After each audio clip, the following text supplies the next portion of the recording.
Money scripts are subconscious beliefs about money, usually formed in childhood.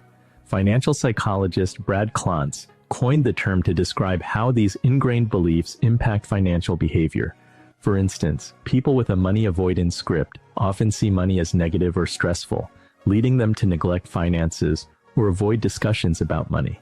Money worship, another common script, leads individuals to believe money can solve all problems, often resulting in compulsive spending or hoarding.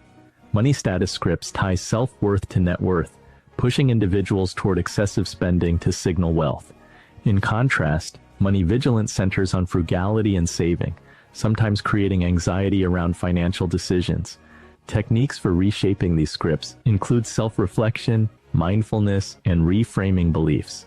By recognizing and modifying unhelpful money scripts, individuals can build healthier financial habits that align with their goals and values, promoting financial well-being and stability.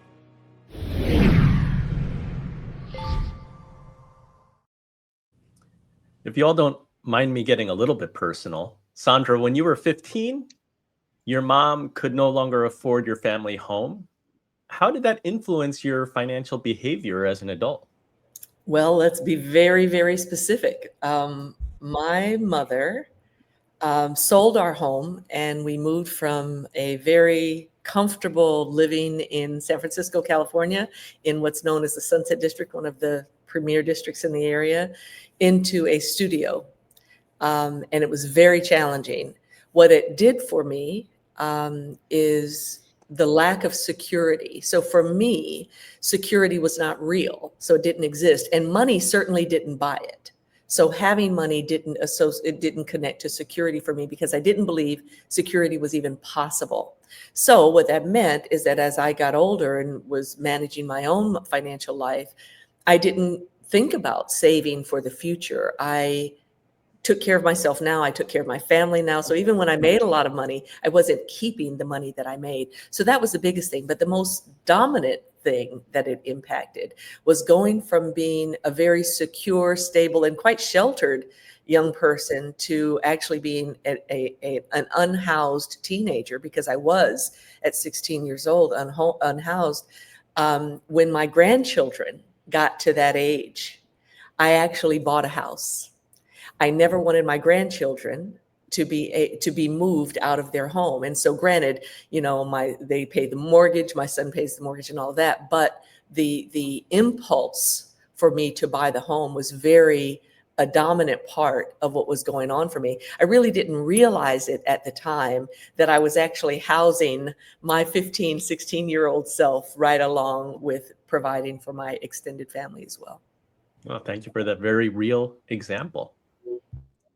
Dr. M, you also experienced financial instability as a kid. I've heard you talk about there were times when you were eating bologna sandwiches. Can you talk about your experience? Sure. I would say the money script for me, how that affected me was that I tended to be money avoidant when I was younger. Money was just money just kind of happened. I didn't feel that I have any over that, and definitely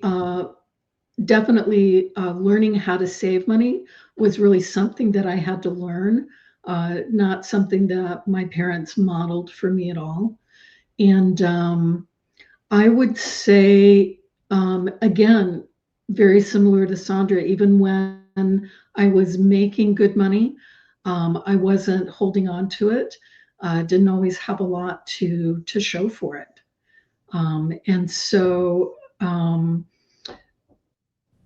part of becoming a financial coach was really pursuing my own passion to be better with money and personal finance.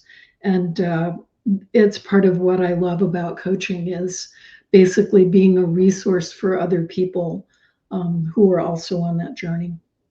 With regard to these money scripts, are we trying to completely reprogram ourselves, or is it more identifying so that we understand how they influence our decisions and then can make little micro adjustments? I think it's important to understand your money lineage. That's one of the things that I do with my clients is there's a questionnaire. We kind of map out the family tree and the money stories and memories associated with them. But I think that's really important to understand where you come from, and just to take the time to do that can help you see how that has influence. It's really an eye-opening exercise. And just to share my story, I grew up first 10 years in the French Caribbean. My parents had a rent-a-car business. I grew up in the business. My dad blew up the business. And growing up, I had this thing where, I have to be hyper independent, completely self-sufficient. I'm not gonna, not rely on, I wasn't one of the, I didn't self-raise myself to be like, oh, your husband will take care of you or your dad will take care of you. It was like, nah, I got to take care of myself. Right?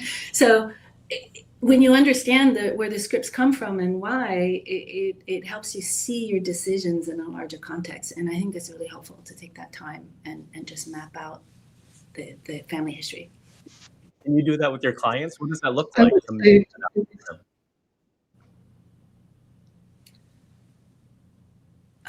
It's literally a questionnaire, just going through the money stories and the money memories. And then we go through it together. And oftentimes, as we're working on things, we can connect the dots about like certain decisions or certain looking at how the world is viewed and how that informs that. And because people can have very different family, come from very different money belief systems, and which often leads to conflict in the between the parents that the kids live with. So things like that can be very helpful to see. I think Dr. M was going to say something. I was just going to say that bringing these subconscious emotions and scripts and beliefs, bringing them into conscious awareness and allowing yourself to be curious about them, I think reduces their emotional power over of us. So you can kind of take a step back and be able to make a decision that's a little more grounded in reality, in your current reality, instead of your past. And I'd also like to add, when we talk about the money scripts and the money types, from the inventory that the Clances and Rick Kaler did, I think that it's really important to recognize that, for instance, in the Black community, if someone doesn't dress wealthy and try to enter through the front door, there's often, come in through the back door. So I think it's important to recognize that something that we might call a script is actually a coping mechanism. So while it might create, an anchoring bias, it might create a money script, it may not be that individual's belief, but being a system within a system within a system. And often when it's a system that thrives on the oppression of people of color and people who have experienced poverty, Dr. M talked earlier about the marshmallow test. Since we're dropping books, I'm gonna follow Mariko on this. Scarcity, the book Scarcity talks about how difficult it is to make good financial decisions when you are in financial distress. And he even goes as far to say it's often impossible. So when we judge people and say, oh, well, just delay gratification, it's very easy to say those things when you're not the person who's grappling with day-to-day survival or lack or scarcity. So I just think, anytime we apply biases, anytime we apply these surveys that have us a certain way, like Money Habitudes is another one that does a really good job of helping us to explore what we believe.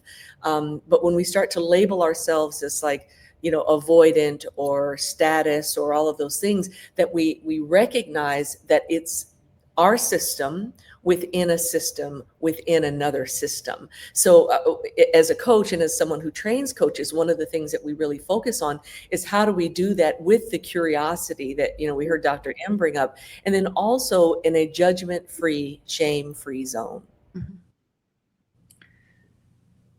Anybody else?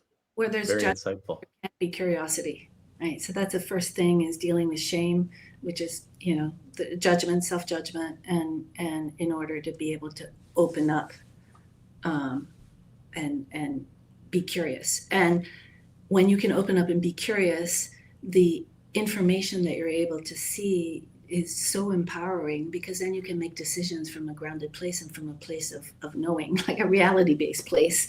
And that is always step one, I love it. Let's go to segment 3.